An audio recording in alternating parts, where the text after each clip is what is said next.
नमस्कार प्यारे साथियों, नानक क्लासेज यूट्यूब चैनल पे आप सभी विद्यार्थियों का स्वागत है। शाम 9 बजे की क्लास में आज हम पढ़ेंगे राजस्थान की कला संस्कृति का एक बेहद इम्पोर्टेंट टॉपिक जिसका नाम है राजस्थान के महल। क्या पढ़ेंगे? राजस्थान के हम पढ़ेंगे महल और महत्वपूर्ण स्मारक की चर्चा इस वीडियो में करेंगे, क्योंकि आपने शाम 6 बजे टेस्ट दे दिया। उस टेस्ट में आपने लगभग 24 क्वेश्चन थे। उन 24 क्वेश्चन में कितने आपने क्वेश्चन सही किए वो यहाँ पे पढ़ लेना। अब एक दो विद्यार्थियों के मैंने कमेंट देखे थे, तो एक विद्यार्थी कोई ज़्यादा ही बुद्धिजीवी था, उसने लिख रखा था कि ऐसे टेस्ट तो हम बहुत कर सकते हैं, बहुत ही आसान से टेस्ट हैं। तो मैं आपको बता देता हूँ, चॉइस में से शायद कोई विद्यार्थी होगा जो चॉइस की चॉइस सही कर पाता है, लेकिन कुछ बहुत सारे यूट्यूब पर मनचले बुद्धिजीवी होते हैं जो बहुत ज़्यादा ज्ञान का प्रसार करते हैं। तो हमें उनसे बचना है, अलग रह के हमें अपनी तैयारी करनी है। क्योंकि सीरीज नंबर 4 है, कोई विद्यार्थी ये कह रहा है कि हमें 24 या 20% मिल रहे हैं। ये सोचो, first series, second series, third series के बाद चौथी सीरीज इस मात्र 200 रुपए के टेस्ट में डाले जा रहे हैं और 1 साल तक डाले जाएंगे डेली। ये सोचो, तो आपको कंटिन्यूज टॉपिक मिल रहा है। जैसे आपने महल और स्मारक, जिसने जो विद्यार्थी नौकरी लगना चाहता है ना, वो तो एक अच्छा ध्येय बना के पढ़ेगा। टॉपिक दिया महल और स्मारक, उस विद्यार्थी ने अच्छे तरीके से इसको पढ़ा है, पढ़ने के बाद टेस्ट दिया और यहाँ व्याख्या दी है, उसकी तो है तैयारी परफेक्ट रूप से। जिसको पढ़ने का मन नहीं करता, जिसको नौकरी लगने की कोई इच्छा नहीं है, बस घर वालों का और खुद का टाइम बर्बाद कर रहा है, वो इस प्रकार के कमेंट में जवाब देते हैं। तो उन चीज़ों से न मैं घबराने वाला और न आप घबराने वाले, बस हमें तैयारी करनी है जिसको वास्तव में नौकरी लगनी है। एक टॉपिक के 20 से 25% हमें मिल जाते हैं और हमारा टॉपिक क्लियर हो जाता है। इससे ऊपर हमें क्या चाहिए? पर निरंतरता चाहिए। अब जैसे आपने मान लो पूरा दुर्ग पढ़ लिए, क्या आपको पेपर में दुर्ग के 20% मिलेंगे? आपको तो एक आधा परसेंट मिलेगा। हर टॉपिक से 1%, कहीं 2%, 3%। आपको टॉपिक क्लियर, ये टेस्ट सीरीज चलाने का मतलब आपका टॉपिक क्लियर हो इसलिए है, ठीक है। बार बार बदल बदल के नए नए प्रश्न आपको दिए जा रहे हैं। तो अगर तैयारी करनी है तो अच्छे तरीके से करो। बाकी कुछ एक बुद्धिजीवी हैं जो इस संसार के अंदर पाए जाते हैं, पॉजिटिव नेगेटिव हर प्रकार के होने चाहिए, हमें उन पे ध्यान देना नहीं है। तो आप इस प्रकार के कोई विद्यार्थी कमेंट करता है तो आप उनके पीछे कमेंट मत किया करो, चाहिए जरूरत नहीं है, क्योंकि उनका काम यही होता है, हर एक प्लेटफॉर्म पे जाते हैं वो दो चार कमेंट करके और ऐसा काम कर देते, क्योंकि उन्हें बहुत अच्छा लगता है। बहुत सारे विद्यार्थी ऐसे होते हैं, जैसे आपने क्राइम वगैरह देखे होंगे, सीरीज चलती है ना उनकी हॉटस्टार पे, और मजे आते हैं उनको क्राइम करने के। जब लास्ट में जब उनसे सीआईडी वगैरह पूछती है ना कि आपने क्यों किया, कि मेरा पैसा बन गया, मुझे उसमें इंटरेस्ट आता था। तो ऐसे लोगों को यूट्यूब पे जा जा के इंटरेस्ट आते हैं कमेंट करने के लिए, दूसरों को छेड़ने में मजे आते हैं, वो चीज़ है। लेकिन हमें अच्छे तरीके से पढ़ना है, टेस्ट देना है और वीडियो देखनी है। हमें हमेशा हमारी सरकारी जॉब चाहिए बस, ठीक है। एमसीक्यू के बेस्ट आधारित ये टेस्ट मिलता है। पहला प्रश्न देखो, मंडोर में स्थित एक थंबा महल का निर्माण किसके शासनकाल में विक्रम संवत 1715 ईस्वी में करवाया गया था? अब आपको पहले पता होना चाहिए मंडोर कहाँ पे? जोधपुर में, ठीक है। वहां पे क्या बनी हुई है? एक थंबा महल। देखो, एक थंबा महल अलग है और एक थंबिया महल अलग है। एक थंबिया महल पूछे, वो डूंगरपुर के अंदर है, ठीक है। एक थंबिया महल पूछे, डूंगरपुर के अंदर है। जबकि एक थंबा महल है, वो कहाँ पे है? मंडोर जोधपुर के अंदर। इसका निर्माण किसने करवाया था? महाराणा अजीत सिंह ने करवाया था। महाराणा अजीत सिंह ने विक्रम संवत 1715 ईस्वी में करवाया था। विक्रम संवत 1715 ईस्वी में, इसमें से 57 घटा दो, वो सन आ जाएगा। तो ये आपके सामने देख लो, ये है एक थंबिया महल, इसके ऊपर लिखा हुआ है एक थंबिया नहीं, एक थंबा महल है। कहाँ पे? जोधपुर में। एक थंबा यानी एक ही थंबा टोटल खड़ा किया हुआ है ऐसे।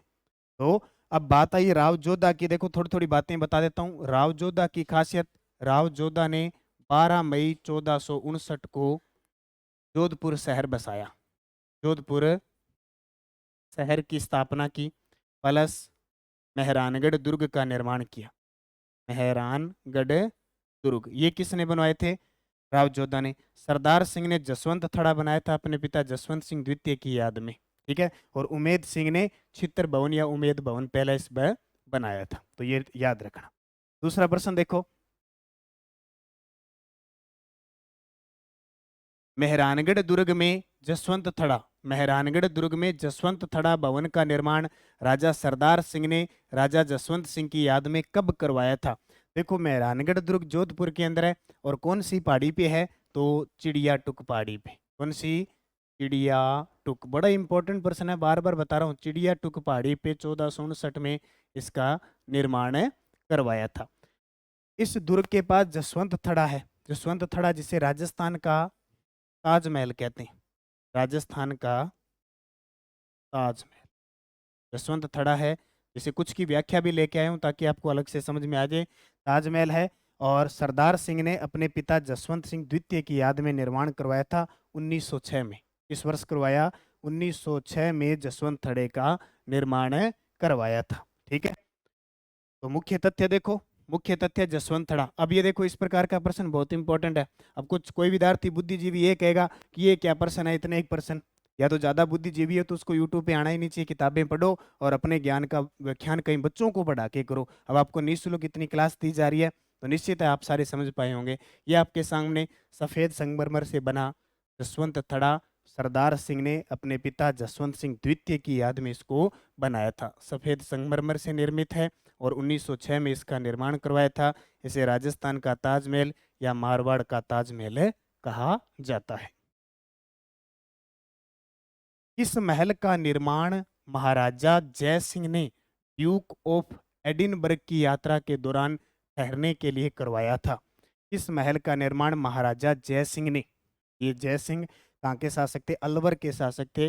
उन्होंने ड्यूक ऑफ एडिनबर्ग की यात्रा के दौरान करवाया था। इसका निर्माण था त्रिस्का पैलेस।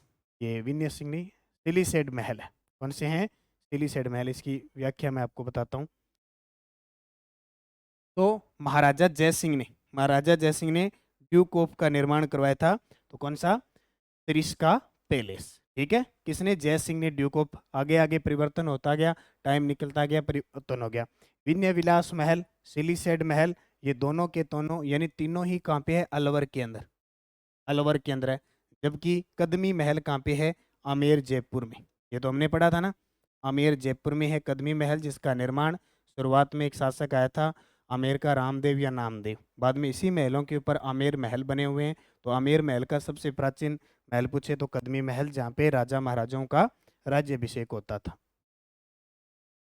हवा महल की तीसरी मंजिल का नाम। अब हवा महल में टोटल 5 मंजिला थी, उन 5 मंजिलों के नाम, तीसरी मंजिल का नाम जल्दी से मुझे बता दो क्या था? तो हवा महल की तीसरी मंजिल का नाम था विचित्र मंदिर। क्या नाम था? विचित्र मंदिर था। अब हम थोड़ी सी चर्चा करते हैं हवा महल की। देखो,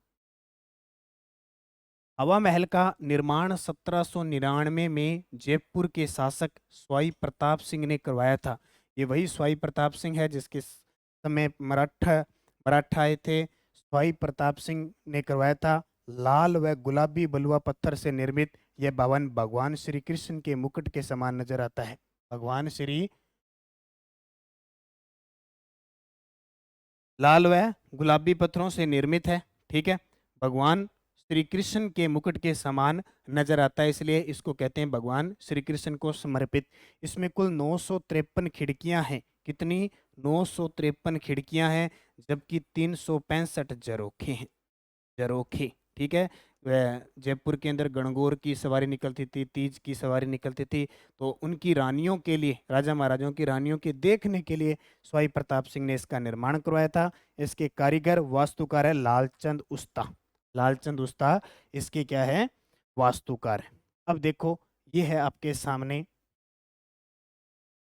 हवा महल। हवा महल की पहली मंजिल 1 2 3 4 5, 5 मंजिला है। ऐसे दिख रहा है जैसे आपको श्री कृष्ण का मुकुट है। यह हवा महल 5 मंजिला है, जिसकी मंजिलों का क्रम है भूतल से, यानी इस मंजिल का नाम है सर्द मंदिर। क्या नाम है? सबसे पहले सर्द मंदिर। इतना दिमाग में रखना। क्या रखोगे? कि ये रखना कि जब होती है क्या, सबसे नीचे भूमि के अंदर, ये समझ लो ऊपर होती है ठंड, होती है सर्द, सर्दी सर्द, ऐसे याद रखना। दूसरी, इसकी दूसरी मंजिल है, इसका नाम है, ठीक है, इसका नाम यहाँ लिख देता हूँ, 2 नंबर यहाँ लगाता हूँ। इसका नाम है रतन मंदिर। देखो, पहली मंजिल पे ठंड लगी तो दूसरी मंजिल पर गए, दूसरी मंजिल पर गए तो वहाँ उसको रतन ही रतन मिले। कोई गया तो उसको रतन ही रतन मिले। रतन मिले तो वो तीसरी मंजिल पर गया। तीसरी मंजिल को लगा उसको विचित्र, बोले रत्न मिलने के बाद विचित्र चीजें मिली उसको, तो इसको कह दिया विचित्र मंदिर। तीसरी मंजिल हो गई। फिर जब वो तीसरी मंजिल से चौथी मंजिल पर गया तो उसको आया प्रकाश। उसने देखा वाह सूर्य उग रहा है और प्रकाश ही प्रकाश है, तो प्रकाश मंदिर। और लास्ट जब ऊपर ही ऊपर गया तो उसका नाम हवा मंदिर। हम जाते हैं ना घर में, जब ऊपर ऊपर वाली छत पे जाते हैं तो कितनी कहते हैं ना, आहा कितनी ठंडी हवा, ये हवा, हवा लेने, हवा खाने जाते हैं। तो ये 5 मंजिल होगी। पहली का नाम शरद मंदिर, दूसरी रतन मंदिर, तीसरी विचित्र, चौथी प्रकाश, और पांचवी में क्या मिला, हवा ही हवा, ठंडी ठंडी हवा मिली। ठीक है।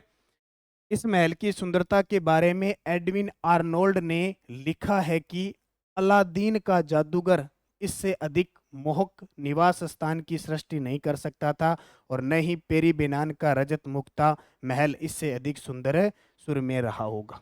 इसके बारे में कहा, हवा महल 5 मंजिला, 953 खिड़कियां, 365 इसमें झरोकी हैं। इसका जो वास्तुकार है वो कौन है, लालचंद है। ठीक है। और यहाँ जयपुर के अंदर हवा महल फेस्टिवल का आयोजन भी किया जाता है। ये टेस्ट सीरीज है, आप लो न लो आपकी मर्जी है। 200 रुपये की 1 साल तक आपको जीके का टेस्ट ही टेस्ट मिलते जाएंगे। हिस्ट्री, पॉलिटिकल, कल्चर सारी, एक खत्म पूरी सीरीज, दूसरी स्टार्ट, 3 खत्म हो चुकी है, चौथी चल रही है। 1883 ईस्वी में जब दयानंद सरस्वती पहली बार जोधपुर आए तब किस महल में बैठकर राजा उनके उपदेश सुना करते थे। दयानंद सरस्वती राजस्थान के अंदर कई बार आते हैं, करौली के अंदर आए थे, जोधपुर के अंदर आए थे, तो कई जगह आए। तो वो क्या है कि ये राई का बाग पैलेस है, कहाँ पे, जोधपुर में, राई का बाग पैलेस में। और जब जोधपुर आए थे दयानंद सरस्वती, उस समय जोधपुर के शासक थे जसवंत सिंह द्वितीय। ठीक है, जसवंत सिंह द्वितीय थे। और इनकी पासवान नन्नी जान ने इनको जहर दे दिया था, फिर बाद में ये जोधपुर में इनको जहर दिया, अजमेरी में इनकी मृत्यु हो जाती है जसवंत सिंह द्वितीय के काल में। तो राई का बाग है पैलेस, ठीक है, फूल महल, मोती महल, ये तो बहुत सारे महल है, लेकिन राई का बाग पैलेस। अब देखो, राई का बाग पैलेस निर्माण जसवंत सिंह प्रथम की आड़ी रानी जसवंत दे के द्वारा 1663 से 64 में करवाया गया था। स्वामी दयानंद सरस्वती ने 1883 में इस महल में उपदेश दिए थे। ठीक है। इनकी मृत्यु जसवंत सिंह, ये आते जो मारवाड़ में आते हैं, जोधपुर में दयानंद सरस्वती आते हैं जसवंत सिंह द्वितीय के समय, लेकिन राई का बाग ये जो है इसका निर्माण जसवंत सिंह प्रथम की आड़ी रानी जसवंत दे के द्वारा बनाया करवाया जाता है। अगला, मेवाड़ के किस महाराणा ने पिछोला झील में जग मंदिर का निर्माण करवाया। जल्दी से कमेंट में जवाब दे दो। मेवाड़ के किस महाराणा ने पिछोला झील में जग निवास नामक महल का निर्माण करवाया। तो इसका उत्तर हो जाएगा, किसने करवाया था, देखो, जगत सिंह द्वितीय ने। किसने, जग निवास, एक है जग महल और एक है जग निवास, दो अलग अलग है। ठीक है, जग महल और जग निवास महल है। जग महलों का निर्माण तो करवाया था जसवंत सिंह जगत सिंह प्रथम ने। जग निवास महलों का निर्माण करवाया था जगत सिंह द्वितीय ने करवाया था। ठीक है, किसने, जगत सिंह द्वितीय ने। ये आपके सामने है। ठीक है, महल है ये, जग महल, जगत, जय निवास महल, ये उदयपुर के अंदर बने हुए, कहाँ पे, पिछोला जेल में बने हुए हैं उदयपुर। ये क्वेश्चन बहुत बार आता है। पिछोला जेल के किनारे और क्या बना हुआ है, नटनी का चबूतरा। पिछोला जेल के किनारे नटनी का चबूतरा बना हुआ है। झाला हवेली किस किले महल में अवस्थित है। झाला हवेली किस किले या महल में स्थित है, तो कोटा के अंदर। देखो, कोटा के अंदर झाला शासक थे, तो झालाओं की यहाँ प्रसिद्ध क्षेत्र आता है, तो झाला हवेली है वो कहाँ स्थित है, कोटा के अंदर स्थित है। वैसे हड़ौती क्षेत्र में बहुत सारे मंदिर है जो अपनी कलाओं के लिए क्या है, प्रसिद्ध है। जैसे आपने पढ़ा होगा झालावाड़ के अंदर काठ का रेन बसेरा, काठ का रेन बसेरा, ये पढ़ा है ना, ये कहाँ पे है, झालावाड़। इसके अलावा कोटा में अभेड़ा महल है, अभेड़ा महल है। इसके अलावा कोटा में अबली मिणी का महल है, अबली मिणी का महल। ठीक है, जिसे हड़ौती का ताजमहल कहते हैं। असत्य कथन बताइए। सुख महल है बूंदी में। कहाँ पे है? सुख महल बूंदी में है। अब देखो इससे जाना पहचाना नाम और बता देता हूँ। सुख तो मिलता है बूंदी खाने से, फिर आता है खुश, खुश महल। खुश महल है उदयपुर के अंदर। खुशी मिलती है, उदयपुर की झीलें देखकर हमें क्या मिलती है? खुशी मिलती है। सुख बूंदी, खुश उदयपुर। काठ का रेन बसेरा झालावाड़, अबेड़ा महल कोटा, अबली मिणी का महल उदयपुर। ये गलत है। अबली मिणी का महल है वो है कोटा के अंदर। ठीक है, अबली मिणी का महल है कोटा के अंदर, ये ध्यान रखना। ठीक है, तो ये अबली मिणी, ये मात्रा थोड़ी सी उल्टी लगी हुई है। एक विद्यार्थी तो कल मैंने कमेंट में देखा था, पता नहीं कौन था, हिडन कर दिया मैंने उसको। वो अपने ए को ए बोला जाता है या प्रापत को, कुछ ही 3-4 शब्दों को, कोई हिंदी का कोई प्रखंड वैज्ञानिक कोई था ऐसा, वो शब्द को गलती निकाल रहा था, क्वेश्चन नहीं पढ़ रहा था वो। ये की मात्रा वो लगी, बोले ये डिजिटल जमाना है, ये कंप्यूटर सिस्टम की पीडीएफ बनती है, इसमें जो कर्सर वगैरह और सिस्टम होता है ना, फॉन्ट चेंज हो जाते हैं। अब वो ये सोचता है कि यहाँ मात्रा गलत लगा दी, वहाँ कोई हिंदी का प्रखंड एक दिन विद्वान आया था। अब आज मैं ये इसलिए बता रहा हूँ क्योंकि मैं कई बार कमेंट देखता हूँ, तो कई बुद्धिजीवियों के कमेंट देख लेता हूँ, इसलिए आज इस क्लास में आपको कुछ बातें बता दी। ठीक है, वैसे कुछ विद्यार्थी आते हैं घूमने के लिए। निम्न निम्नलिखित का मिलान कीजिए महल और स्थान से संबंधित। एक महल और एक स्थान। मुबारक महल कहाँ पे? मुबारक महल देखो दो है मुबारक महल, एक टोंक में भी है और एक जयपुर के अंदर है। अब वो कौन सा पूछ रहा है और देखते हैं। सुनहरी कोठी, सुनहरी कोठी है टोंक के अंदर। रेशमा महल सीकर में।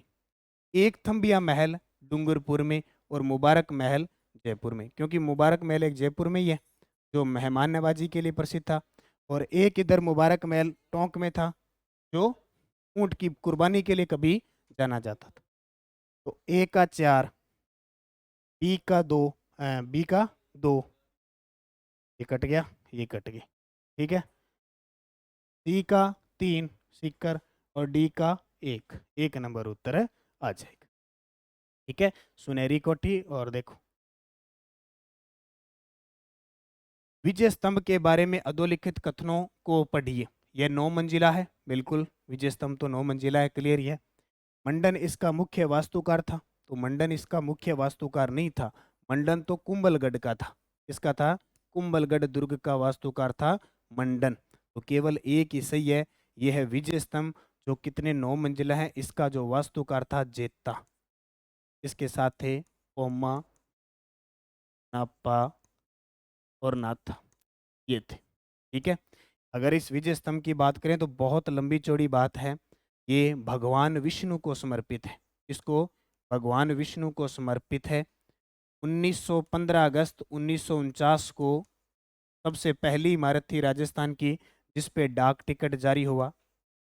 हिंदू देवी देवताओं का अजायबघर कहते हैं, भारतीय मूर्तिकला का विश्व कोश इसको कहते हैं, माध्यमिक शिक्षा बोर्ड राजस्थान पुलिस का प्रतीक चिन्ह है ये। इसका निर्माण कुंभा के शासनकाल में जेता पोमा नापा के द्वारा किया गया था और ये चित्तौड़गढ़ दुर्ग के अंदर स्थित है। ठीक है, ये चीज 122 फीट ये लंबा है, ये इसकी लंबाई 122 फीट है और चौड़ा है ये 30 फीट। तो ये भी ध्यान रखना, बाकी आपने पूरा पढ़ा है। दुर्ग जो मानसून महल के नाम से जाना जाता है, वह दुर्ग जो मानसून महल के नाम से जाना जाता है सज्जनगढ़ का दुर्ग। ये सज्जनगढ़ का दुर्ग उदयपुर के अंदर है। कहाँ पे? उदयपुर में है और बांसदरा की पहाड़ी पर स्थित है। बांसदरा की पहाड़ी पर स्थित है। बांसदरा की पहाड़ी पर स्थित है कौन सा दुर्ग? सज्जनगढ़ दुर्ग। इसे मेवाड़ की मुकुटमणि कहते हैं। मेवाड़ का मुकुटमणि, मुकुटमणि। अब ये चीजें याद कर लो। इसका निर्माण सज्जन सिंह ने करवाया था, इसलिए नाम हो गया सज्जन सिंह। निर्माता कौन था? सज्जन सिंह। ठीक है, गागरोंदुल हमने पढ़ लिया, झालावाड़ में है, मांडलगढ़ भीलवाड़ा में है, अचलगढ़ सिरोही के अंदर है। निम्नलिखित में से कौन सा सुमेलित नहीं है? महल और स्थान। बादल विलास, लालगढ़, जूना महल और फूल महल। देखो बादल विलास जैसलमेर में है, लालगढ़ बीकानेर में है, जूना डूंगरपुर में है, फूल महल है जोधपुर में। जैसे देखो फूल महल जोधपुर में भी है और एक बूंदी में भी है, बूंदी में भी है और जोधपुर में भी है, लेकिन उदयपुर में नहीं है।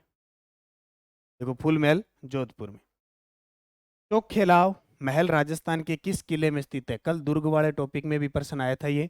चोखिलाव महल है वो जोधपुर दुर्ग में है। जोधपुर दुर्ग कह दो या मेहरानगढ़ दुर्ग कह दो, वहां क्या है? चोखिलाव महल है, ध्यान रखना।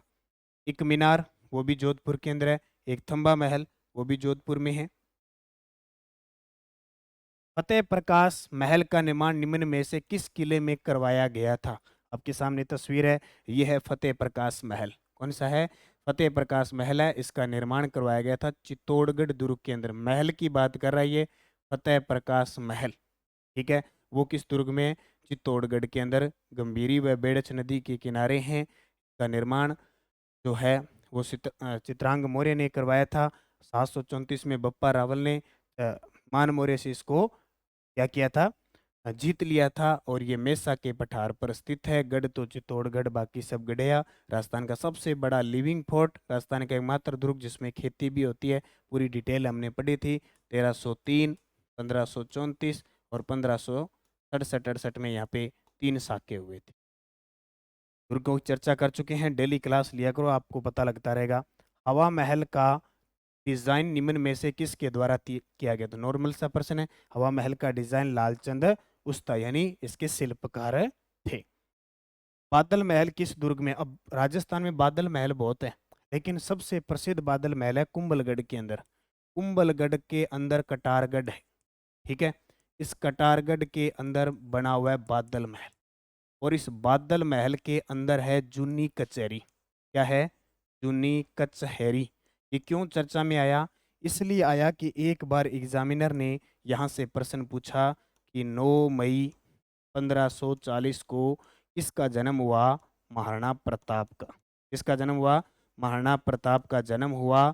वो दिन था रविवार, ज्येष्ठ शुक्ल तृतीया थी, 9 मई 1540 था।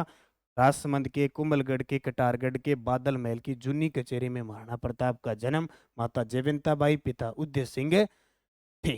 ठीक है, तो ये चर्चा में आ गया। वैसे बादल महल जैसलमेर में भी है और चित्तौड़गढ़ में भी है, रणथंभौर के अंदर भी है, लेकिन सबसे ज्यादा चर्चा में महाराणा प्रताप के जन्म के कारण ये बादल महल चर्चा के अंदर रहा।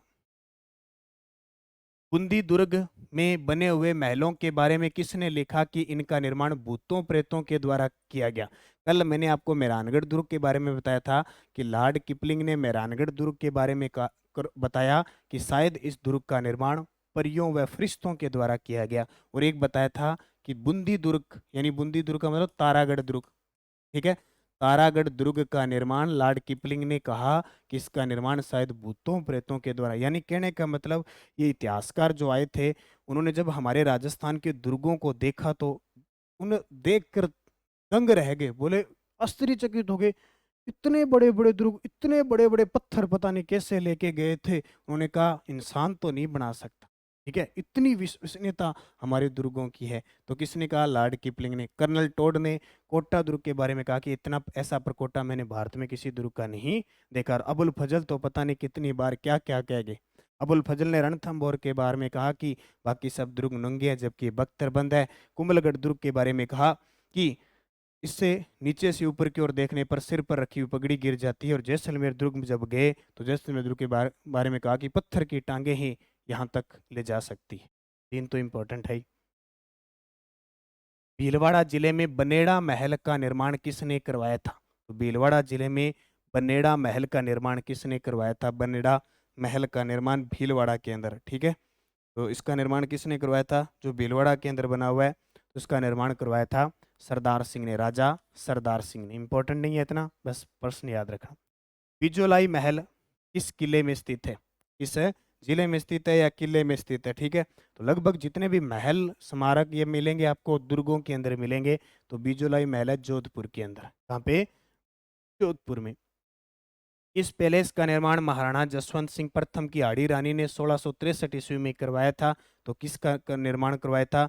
राई बाग पैलेस। पहले पढ़ा चुका हूं मैं, देखो। इस पैलेस का निर्माण महाराजा जसवंत सिंह प्रथम की हाड़ी रानी ने 1663 ईस्वी में करवाया था। तो राई का बाग पैलेस, एक थंबा पैलेस, उमेद पैलेस, जसवंत सड़ा, चारों के चारों जोधपुर के अंदर हैं। 1725 ईस्वी में डीग महलों का निर्माण किसने करवाया था? ये है डीग। अब इतने दिन तो हम पढ़ते थे डीग कहाँ पे है, कि भरतपुर में अब जिला बन गया। ये आपके सामने महल। दो चीजें याद रखना, राजस्थान में महलों की नगरी पूछे तो क्या बताओगे? महलों की नगरी, तो आपका उत्तर आ जाएगा उदयपुर। क्या आ जाएगा? उदयपुर। आपसे पूछे जल महलों की नगरी, जल महलों की नगरी, तो आपका उत्तर आ जाएगा डीग। जल महलों की नगरी डीग और महलों की नगरी उदयपुर। ठीक से। अब ये कह रहा है डीग महलों का निर्माण किसने करवाया? राजा बदन सिंह। जबकि डीग के जल महलों का निर्माण पूछे तो आपका उत्तर आ जाएगा महाराजा सूरजमल। हालांकि बदन सिंह ने भी निर्माण करवाया था, लेकिन वास्तविक माना जाता है, आरबीएसई कक्षा 10 की बुक वो महाराजा सूरजमल को मानती है। तो डीग महलों का निर्माण बदन सिंह, लेकिन डीग के जल महलों का निर्माण महाराजा सूरजमल जी ने करवाया था। ये ध्यान रखना। जगमोहन महल राजस्थान के किस जिले में स्थित है? जगमोहन महल राजस्थान के किस जिले में स्थित है? तो ये कहाँ पे है? कोटा में। कहाँ पे? जगमोहन जी, याद रखना, कोटा के अंदर स्थित है। किस महल को हड़ौती अंचल का या अंचल का हवा महल के नाम से जाना जाता है? हड़ौती अंचल का हवा महल किसको कहते हैं? ठीक है, तो अभेड़ा महल को। तो आपसे पूछे हड़ौती का ताजमहल किसको कहते हैं? हड़ौती का ताजमहल, तो आपका उत्तर आएगा अबली मिणी का महल। अबली मिणी का महल निर्माण करवाया था इसका मुकुंद सिंह ने अपनी पासवान अबली मिणी के लिए, ये कोटा में। आपसे पूछिए हड़ौती अंचल का हवा महल किसको कहते हैं? अभेड़ा महल को कहते हैं। ये भी कहाँ पे? कोटा में। अभेड़ा महल कहाँ पे है? कोटा में। ये तस्वीर देख लो, ये है अभेड़ा महल। ठीक है, आपके सामने तस्वीर भी मैंने प्रदर्शित कर दी। अभेड़ा महल निर्माण इसका महाराजा अभय सिंह ने करवाया था और चंबल नदी के किनारे। कहाँ पे है? चंबल नदी के किनारे। इस महल में बकरा ईद के अवसर पर ऊंट की कुर्बानी दी जाती थी। अब है नहीं, अब थी कर लो, क्योंकि पहले था 2014 से पहले यहाँ कुर्बानी दी जाती थी। जैसे 2014 में ऊंट को राज्य पशु घोषित किया गया, राजकीय पशु, उसके बाद में भाई ये कुर्बानी बंद कर दी गई है। ठीक है, किस महल में बकरा ईद के अवसर पर ऊंट की कुर्बानी दी जाती है? तो महल देखो कौन सा? टोंक, मुबारक महल। दोनों ही महल प्रसिद्ध है। मुबारक महल जयपुर वाला प्रसिद्ध है मेहमान नवाजी के लिए, और मुबारक महल टोंक था बकरा ईद पर ऊंट की कुर्बानी देने के। अब मुझे कमेंट करके बताना, मैंने आपको त्योहार करवा दिए, बकरा ईद कब बनाई जाती है? ठीक है, बकरा ईद कब बनाई जाती है, महीना बता देना और वो त्योहार कौन सा है इनका। उमेद पैलेस जोधपुर में है। खेतड़ी महल, ठीक है, अब खेतड़ी नीम का थाना में आगे भाई, नीम का थाना। अब इसको हटाना पड़ेगा, ये बाकी पुरानी चीजें हैं, लेकिन फिलहाल उसी प्रकार से पढ़ रहे हैं, लेकिन अब धीरे धीरे परिवर्तन होता जाएगा। तो ये आज के 24 प्रश्न थे। कितने आपने सही किए वहाँ पे डिपेंड करता है, ये भी देख लो। मुबारक महल टोंक के अंदर, यह महल टोंक में सुनहरी कोठी के पास स्थित है। बकरा ईद पर इसमें ऊंट की कुर्बानी दी जाती थी, जो वर्तमान में बंद है। ठीक है, टोंक रियासत के पहले नवाब अमीरुद्दौला ने 1817 में ऊंट की कुर्बानी देने की परंपरा शुरू की थी। किसने? नवाब अमीरुद्दौला। टोंक को नवाबों का शहर कहते हैं। उसके अलावा एक और याद रखना, जो सुनहरी कोठी है, गोल्डन मैंसन, जिसको ये प्रश्न पेपर में आ चुका है कि गोल्डन मैंसन कहाँ स्थित है टोंक में, बहुत सारे विद्यार्थी कंफ्यूज हो गए क्यों अंग्रेजी आई नहीं उनको। टोंक में इस कोठी की पहली मंजिल का निर्माण नवाब अमीर अली ने 1824 में करवाया था, जिसे नवाब वजीरुद्दौला ने 1834 में पूर्ण करवाया। बाद में इसकी दूसरी मंजिल का निर्माण नवाब मोहम्मद इब्राहिम अली ने 1870 में करवाया। इस सुनहरी कोठी का पुराना नाम जरनिगार था। दीवारों व छतों पर सुनहरी पच्चीकारी व मीनाकारी का कार्य दर्शनीय है। ठीक है, तो गोल्डन मैंसन टोंक के अंदर। कल का टॉपिक रहेगा छतरियां व बावड़ियां। छतरियां व बावड़ियां, कल का टॉपिक छतरियां व बावड़ियां। बाकी नानक क्लासेज ऐप में जितनी भी टेस्ट सीरीज चल रही है, ठीक है, तो पहले दोबारा और देख लो, दोबारा ढंग से देख लिया करो कौन सा टॉपिक है। वैसे कंटेंट में जाओगे, कंटेंट में जाके वहाँ सीरीज में सिलेबस डाल रखा है सीरीज नंबर 4 में, वो जरूर देखें कि आगे वाला टॉपिक कौन रहा है। वैसे यहाँ बता दिया, तो कल बढ़िया तरीके से छतरियाँ और बावड़ियाँ याद कर लेना। और आपने जो भी टेस्ट सीरीज की तैयारी कर रहे हो, चाहे आप संगणक भर्ती है, चाहे आप सूचना सहायक है, कृषि पर्यवेक्षक है, रीट लेवल फर्स्ट है, सेकंड है, एसएसटी है, मैथ साइंस है, पीटीआई है, सामान्य जो कॉलेज व्याख्याता है, 50 जिले, कोई भी मतलब टेस्ट सीरीज है ना, मेन मुख्य रूप से सेकंड ग्रेड फर्स्ट ग्रेड वो सारी चल रही है। तो आप नानक क्लासेज पर जरूर विजिट कीजिए और बार बार ये टेस्ट सीरीज लेकर बार बार अध्ययन कीजिए। धन्यवाद। जय हिंद, जय भारत।